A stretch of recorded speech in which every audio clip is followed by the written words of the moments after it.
সকাল সকাল এগুলো খাবার কে খায়? ই মা ছি। তো শুভ সকাল বন্ধুরা, আমাদের রিয়েলিটি ব্লগে সবাইকে স্বাগতম। এটা সকালে কিন্তু আমার কাছে খুব ব্যস্ততার, এত ব্যস্ততার ভিতরেও কিন্তু নিজেকে নিজের যত্ন করতে হয়। আমার মনে হয় যে একটা মেয়েকে সারা জীবন নিজেকেই যত্ন করে রাখতে হয়, কারণ একটা মেয়ের কষ্ট বোঝার মতো কেউ থাকে না। সকাল সকাল ঘুম থেকে উঠে এক গ্লাস উষ্ণ গরম জল খেয়ে নিয়ে তারপরে একটা কাঁচা রসুন খেয়ে থাকি। অনেকে বলে যে এটা নাকি খুব ভালো শরীরের জন্য।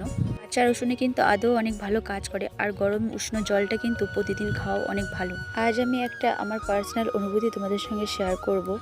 আমি একজন মা, আমি চাইবো আমার মতো সমস্ত মায়েরা যেন আমার মতন হ্যাপিভাবেই থাকতে পারে। আমার কিন্তু প্রথম সন্তানের সময় ব্রেস্ট মিল্ক ছিল না, তো আমি কিন্তু ল্যাকটোজেন এগুলোই খাইয়েছি।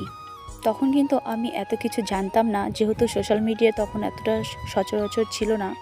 আমার যে ডাক্তার ছিলেন গাইনোলজিস্ট, তিনি কিন্তু অন্য একটা ওষুধ সাজেস্ট করেছিলেন। আমি সেটাও খেয়ে দেখেছিলাম, সেটা মোটামুটি ভালো ছিল। কিন্তু এটা কিন্তু দুধ দিয়ে দিনে 2বার সকাল বিকাল 1 চামচ করে খেলে খুব মিল্ক সাপ্লাই ভালো হয়। স্ক্রিনে তোমরা দেখতেই পাচ্ছ এই ওষুধটার নাম মাইলো ল্যাক্টো মামা। কিন্তু এটা সত্যি মনের থেকে বলছি, যে সমস্ত মায়েদের মিল্ক সাপ্লাই কম হয় তারা কিন্তু অবশ্যই একবার হলেও ট্রাই করে দেখতে পারো, হয়তো তুমি হতাশ হবে না।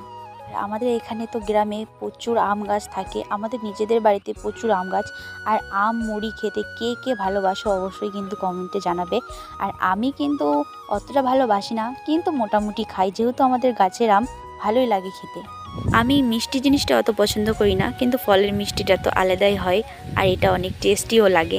যেহেতু আমাদের জাতীয় আম, আর আম তো সবারই ভালো লাগে কম বেশি। কিন্তু আম মুড়ি আর কিছুটা ছানা নিয়ে মাখাচ্ছিলাম, এটা কিন্তু খেতে সত্যি অসাধারণ। কারণ আমি মিষ্টি পছন্দ করি না, তাও আমার কাছে কিন্তু খুব ভালো লাগলো। আর এখানে আমার মেয়েও চলে আসলো, মেয়েকেও একটু খাইয়ে দিলাম। মেয়ে তো বলছে মা সেই হয়েছে সেই। এটা কিন্তু আমি একা খাবো না, আমি সবাইকে খাইয়ে দেবো। সবাই মিলে খেলে কিন্তু স্বাদটাই আলাদা হয়ে